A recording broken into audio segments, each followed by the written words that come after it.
gitu kan. Kan ada meme itu yang Iya. beredar itu kan, Prabowo melihat jam, "Sudah waktunya nih jadi pahlawan." Gitu. Nah, ini kan kesannya dari framing semacam ini, kesannya ini terjadi kriminalisasi terhadap Iya. 2 orang ini, 2 tokoh ini, Tom Lembong dan Hasto. Kemudian Pak Prabowo menghentikannya, Ya. gitu. Jadi itu, apa, implisit juga sebenarnya narasinya adalah bahwa kriminalisasi itu bukan dilakukan oleh Prabowo. Ya. Nah, gitu. Jadi ini Ya. kalau kita kaitkan dengan hubungan Prabowo dengan Jokowi, ini arahnya ini Mhm. lagi-lagi mau nyerang Jokowi. Mhm. Jadi seakan-akan ini kriminalisasi yang dilakukan oleh Jokowi atau pokoknya menguntungkan Jokowi, terus Prabowo menghentikan itu, gitu. Ya, tapi ini memang, harusnya kan jadi pahlawan beneran kalau itu yang sesungguhnya Iya. terjadi kan, gitu. Bukan pahlawan Oh, kesiangan ya. iya. Nah, yang juga tidak kalah menarik itu sebenarnya bagaimana melihat ini dari sudut pandang percaturan politik, Bang. Karena Ya, kita tahu ya. kan Tom Lembong orang yang sangat dekat dengan Anies, dan Hasto tuh ya dekat Bu Mega. Mega kan, gitu. Ya.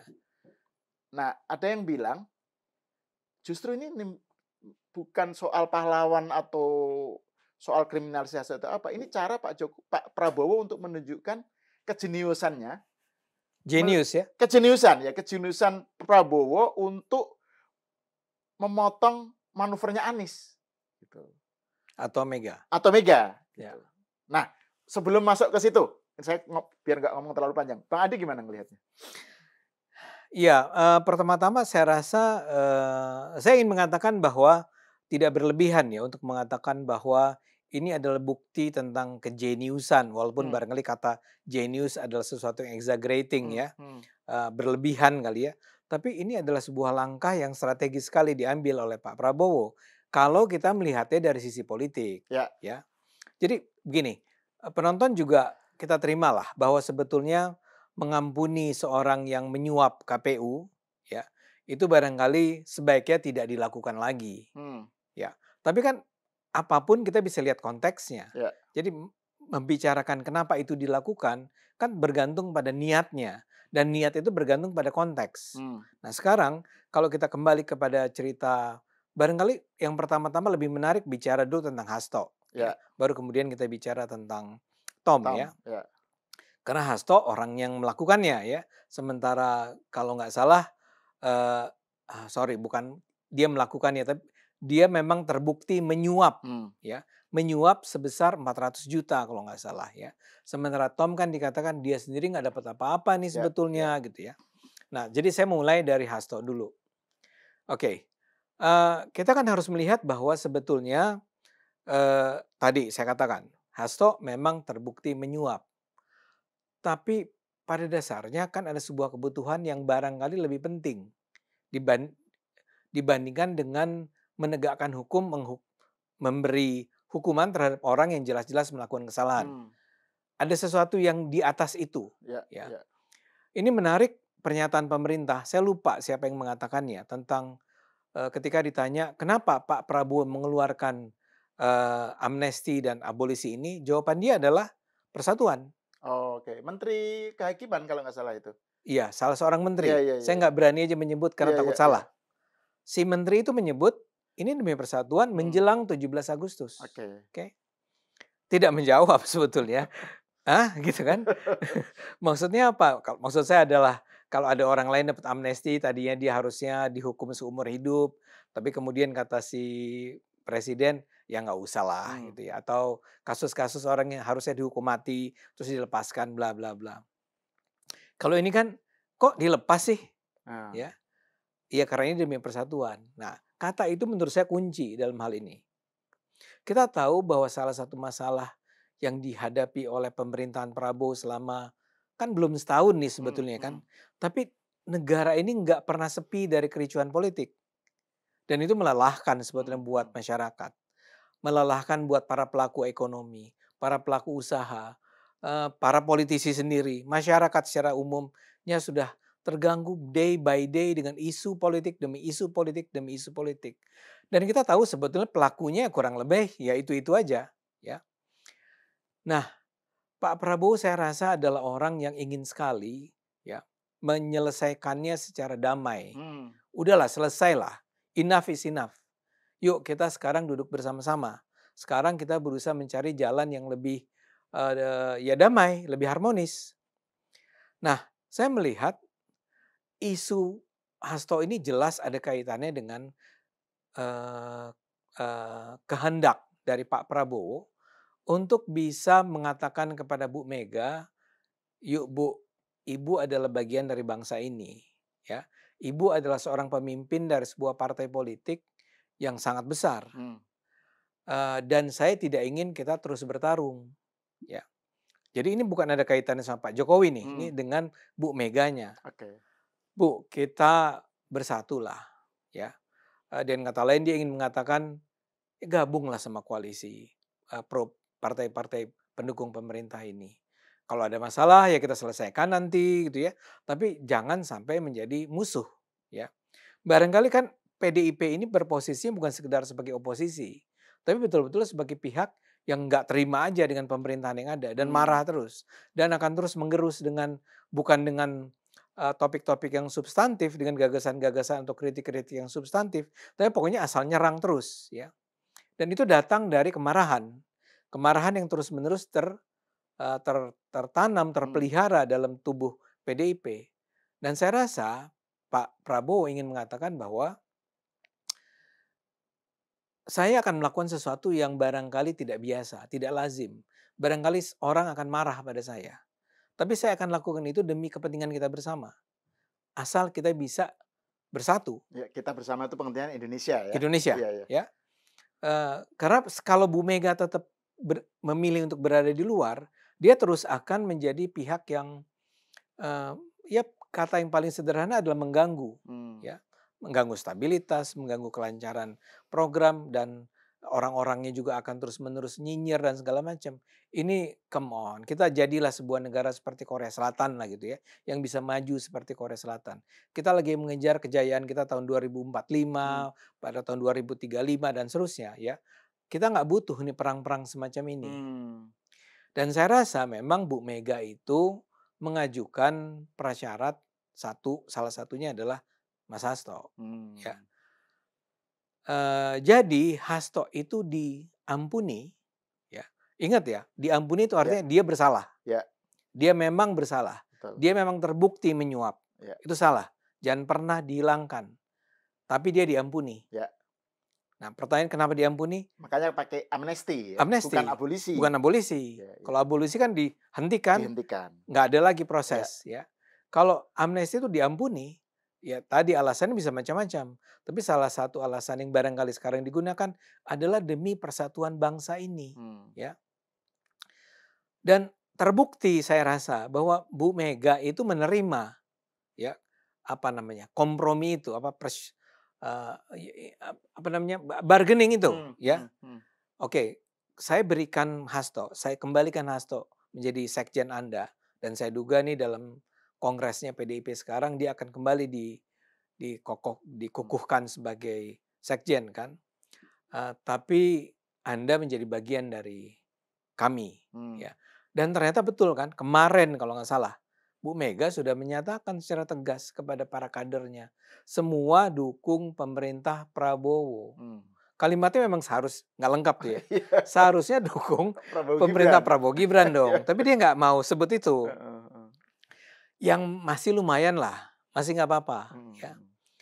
Nah, sekarang pertanyaannya apakah ini mengkhianati Pak Jokowi? Saya duga nih, ini saya duga ya, ini saya tidak pernah mendengar langsung dari orang-orang yang terlibat di dalamnya. Coba kita lihat urut-urutan kejadiannya, ya. Bukankah sebelumnya Pak Prabowo sudah bertemu dengan Pak Jokowi dan beberapa kali loh, ya.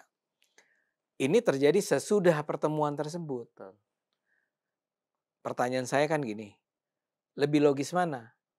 Pak Prabowo sudah mengungkapkan rencana ini kepada Pak Jokowi atau tidak?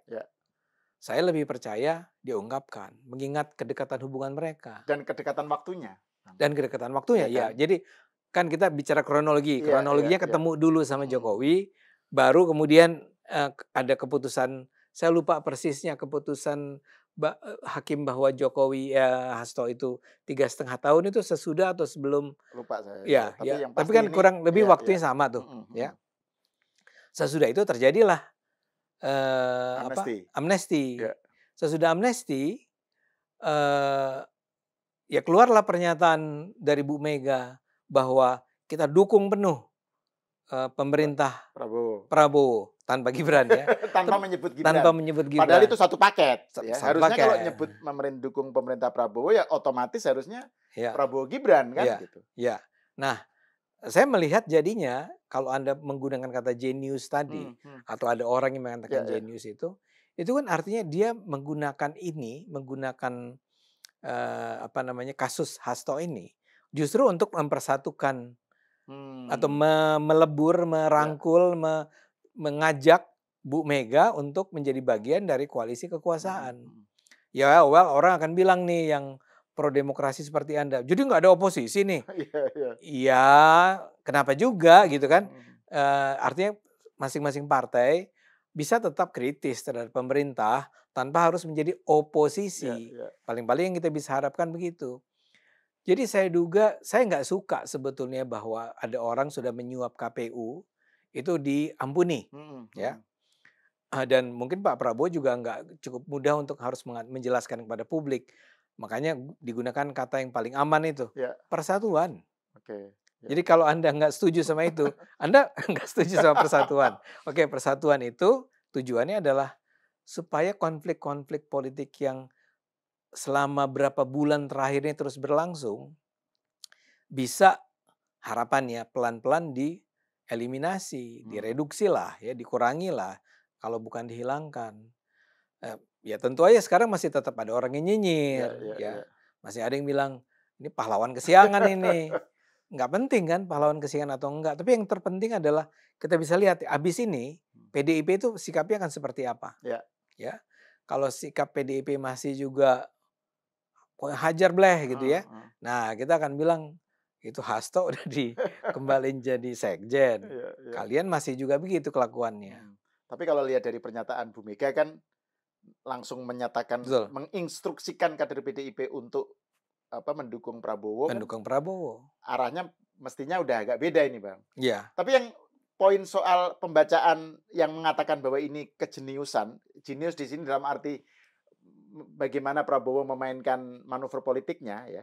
Kan Bu Mega tadi minta supaya salah satu klausulnya lah gitu ya, Hasto dilepas gitu kan.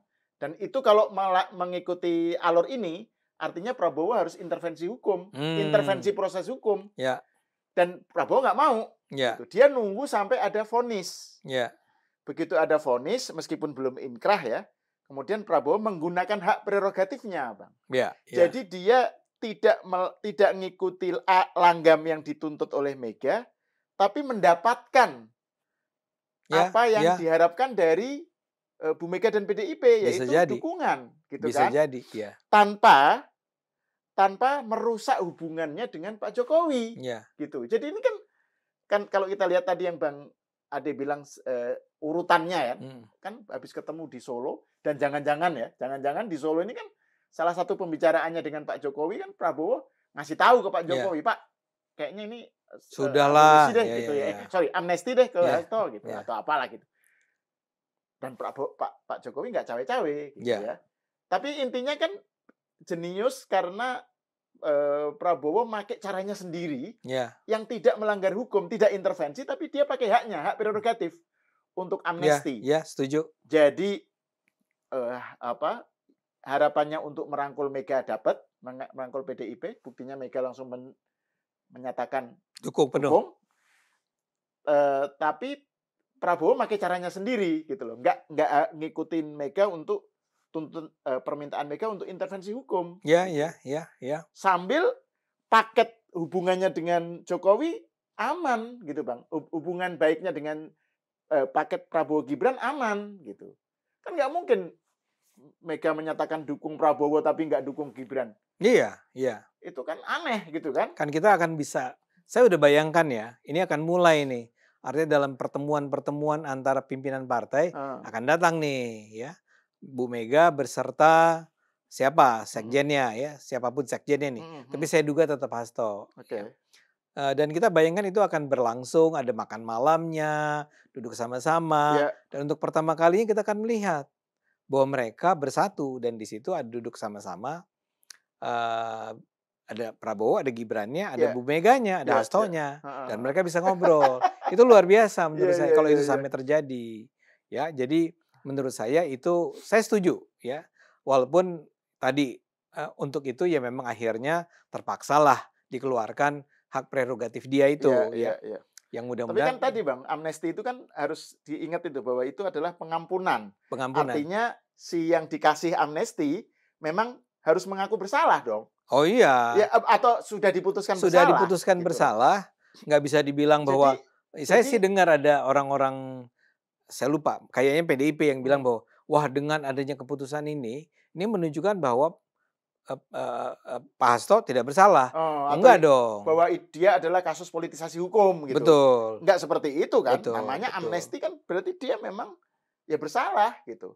Artinya bahwa Hasto menyuap KPU itu tidak dinihilkan, Tidak tidak dinihilkan. dinafikan Betul, gitu betul. kan gitu. Dia memang salah. Iya. Dia memang betul. salah, tapi sekarang demi bangsa, ya udah, Ya, itu kamu kan, diampuni. nah kembali ke soal manuver politik, Bang. Ini kan dalam politik itu kan gimana mendapatkan sesuatu dengan sedikit pengorbanan dari kita gitu kan, dari si pelakunya ini. Nah, Prabowo kan dapat sesuatu tuh. Iya. Yaitu Dukungan. dari Mega gitu kan. Tapi dia tidak mau ngikuti cara Mega Ya. untuk intervensi hukum. Oh, satu lagi baru disebut. Barangkali bahkan dengan cara ini ya, rencana pemakzulan Gibran itu juga dengan sendirinya selesai. Selesai, betul, Ya. betul. Karena ini sudah paket yang didukung oleh Mega gitu. Didukung oleh Mega, Anda mendukung Prabowo. Ya. Sebetulnya pemakzulan Gibran itu mengganggu kepemimpinan Prabowo dan Gibran. Ya mudah-mudahan ini akan dengan segera menghentikan upaya apapun yang masih ingin dilanjutkan di DPR ya. Jadi ya dua dapatnya. Dapat dua. Dan itu tadi dengan memakai cara yang memang menjadi hak prerogatifnya Ya, presiden. Iya. Makanya kawan kita Denny Sregar kan bilang ini tidak melanggar hukum ini. Oh, iya. Amnestinya Prabowo ini justru paling sah gitu karena ini adalah prerogatif. Ini menarik. Terus dia terima kasih Pak Prabowo gitu kan. Ini menarik sekali emang. Ini menarik sekali. Walaupun ini agak kita keluar sedikit dari pembicaraan kita karena Denny kan contoh dari orang-orang pro PDIP, pro Bu Mega yang anti sama Prabowo. Dia itu kan dulu di sini di Cokro TV. Nah, dia keluar waktu itu ketika dia mulai menangkap tanda-tanda bahwa karena kita waktu itu dekat sama Pak Jokowi, dukung Pak Jokowi, kita tidak suka kalau ada di antara host kita yang terlalu anti dengan Prabowo. Dia marah dan dia keluar. Saya misalnya tanda petik dibully lah oleh dia sebagai orang yang berkhianat lah terhadap idealisme semula kan. Sekarang saya akan bilang, Den, welcome to the club. Welcome to the club. Sekarang Anda juga memuji-muji Prabowo, memuji-muji kalimat dia kalau Anda baca Instagram ya, kalau nggak salah postingan-postingan dia di Instagram, dia betul-betul memuji Prabowo sebagai orang yang ya apalah istilahnya ya, dia berintegritas lah ya. Jadi dia bilang begini kan, tidak benar Prabowo itu melanggar otoritas dia sebagai seorang presiden. Dia tidak mengintervensi hukum, dia menjalankan hak dia, yaitu mengeluarkan prerogatif. Nah, tapi orang seperti Denny ini kan memang sangat percaya bahwa Hasto itu tidak bersalah ya. Saya nggak ngerti kenapa dia masih berpikiran begitu, karena itu fakta yang hampir-hampir tidak bisa dibantah, diingkari. He did, ya maksud saya. Dan itu implisit di dalam amnesti itu kan memang betul, dia bersalah. Bersalah. Jadi itu yang dia lupakan atau dia abaikan. Karena kalau memang Presiden Prabowo menganggap kesalahan Tom Lembong dengan Hasto sama, ya harusnya dua-duanya abolisi dong. Abolish aja kan, abolisi. Ini enggak, ini harus amnesti. Betul. Itu pesan-pesan seperti itu yang kadang tidak dibaca orang, ya.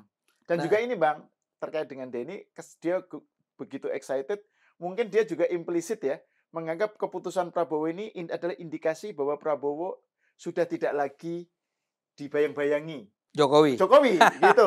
Jadi pertemuan kemarin di Solo itu diabaikan, narasinya kan begitu. Jadi Pak Jokowi Pak Prabowo sudah independen lah Udah gitu ya. Ini kan ya terlalu berlebihan gitu loh ngelihatnya. Kalau begitu kan artinya PDIP harus tetap dengan skemanya untuk menjegal Iya, Gibran iya, kan? iya. Ini Ini enggak. gitu. Jadi itu ya artinya berarti Mega mau nggak mau harus menerima paket fakta bahwa Prabowo dengan Jokowi ini memang dekat Dekat. dan nggak bisa diceraikan, nggak bisa diadu domba. Dan Gibran ada di sana. Gibran ada di sana. Oke. Nah, ini yang ini tentang Hasto. Hasto. Sekarang kita masuk ke soal abolisi Tom Lembong. Iya. Ini agak jarang dibicarakan ini di medsos karena yang banyak itu kan tentang Hasto. Gimana Bang Ade melihat? Ya, Tom Lembong itu kan memang populer juga sih ya. Jadi banyak sekali orang yang menyambut gembira karena menganggap walaupun sudah berulang kali dijelaskan oleh banyak pihak bahwa kan selalu isunya adalah dia nggak punya mens rea, tidak punya niat jahat, ya. Dan banyak pihak mengatakan korupsi itu nggak perlu pakai niat, nggak perlu dibuktikan dia punya niat jahat atau enggak. Kalau dia sudah melanggar hukum, dia melanggar aturan, dan gara-gara dia melanggar aturan itu maka ada kerugian negara tanpa perlu orang itu bahkan terbukti memperoleh keuntungan dari sana, ya dia sudah bersalah menurut Tipikor kan. Jadi orang tuh bersimpati pada Tom karena mungkin ya Tom itu sendiri ya menyenangkan orangnya, ganteng gitu ya dan terkenal ya. Dan ini kasusnya kasus yang bertahun-tahun yang lalu. Dan orang kan kemudian kok menteri-menteri yang lain iya, dibiarkan kok boleh gitu kan, ya. Jadi ada hal-hal yang kemudian banyak orang mempertanyakan lah gitu ya. Dia emang ditarget gitu ya. Betul. Nah tapi ini kalau kita lihatnya dari segi percaturan politik ya, bagaimana Prabowo memainkan catur politiknya vis-a-vis Anies Baswedan, ini kan jadi menarik Bang. Menarik karena kelihatannya memang Anies Baswedan secara sengaja berusaha menunjukkan bahwa dia care sama Tom, dia dekat sama Tom, dia berpelukan setelah vonis itu kan. Pertanyaannya adalah buat apa? Ya. Nah sekarang kita tahulah ya, kita nggak usah menutupi berusaha mengingkari kenyataan bahwa Anies adalah salah satu kekuatan yang masih menjadi tetap pesaing ya terhadap bahkan Prabowo. Ini bukan bicara wakil presiden lagi nih, kita bicara tentang presiden ya. Dan Anies ini adalah kita jangan lupa angka dia ketika tahun 2024 itu dia sampai berapa? 20 something ya? Iya, lebih tinggi dari Ganjar malah. Bahkan mungkin 30-an ya, saya lupa. 25 kalau nggak salah. Ya. Apapun dia nomor 2 lah, dia ranking 2. Ranking 2. Dia berpotensi, dia punya kekuatan kuat di belakang diri dia. Yang mungkin itulah yang disebut oleh Pak Jokowi ya.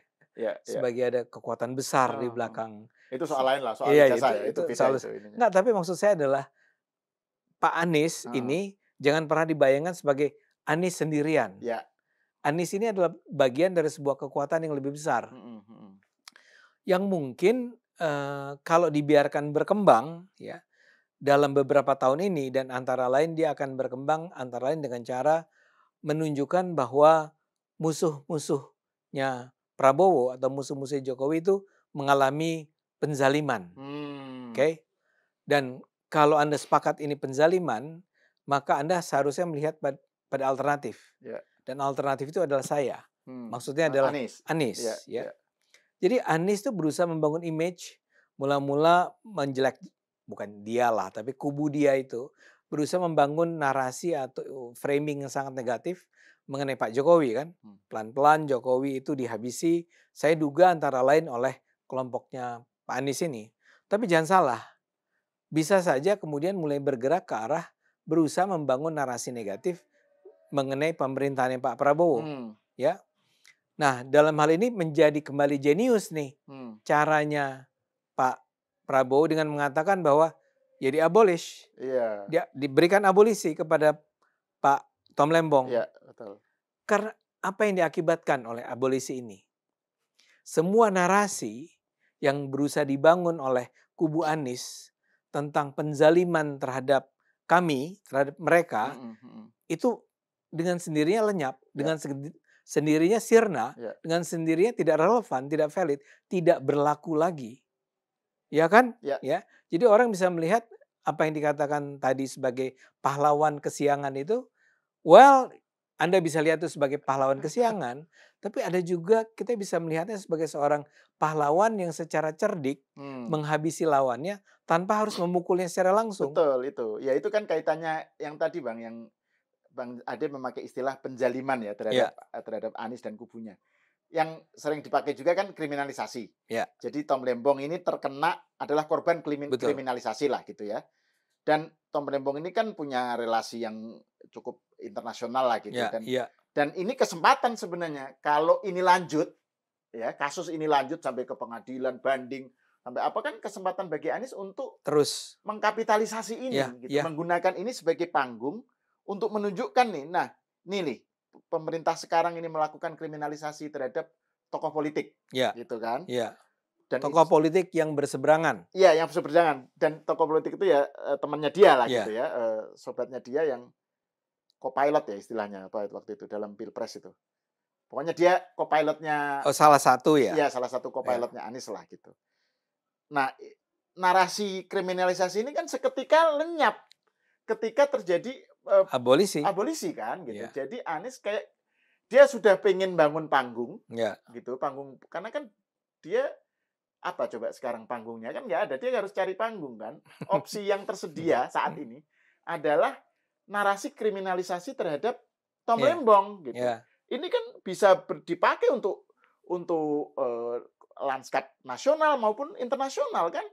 Bisa dipakai sebagai kampanye untuk nih lihat nih Prabowo ya, melakukan ya, kriminalisasi ya, gitu. ya, Jadi ini ya. bisa jadi panggung dia gitu, Bang. Tapi begitu ada abolisi, Selesai. iya ini kan panggungnya runtuh.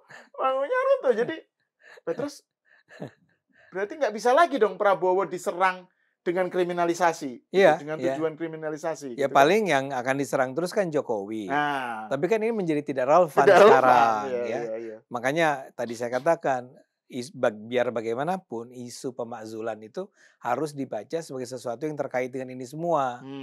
Kan ini adalah bagian dari upaya untuk menghabisi Jokowi, Gibran, dan Prabowo tentu saja Ya, jadinya ya. kan. Nah ini semua dengan nggak sekali tepuk ya. Sekali tepuk dua nyawa kan. Iya, iya.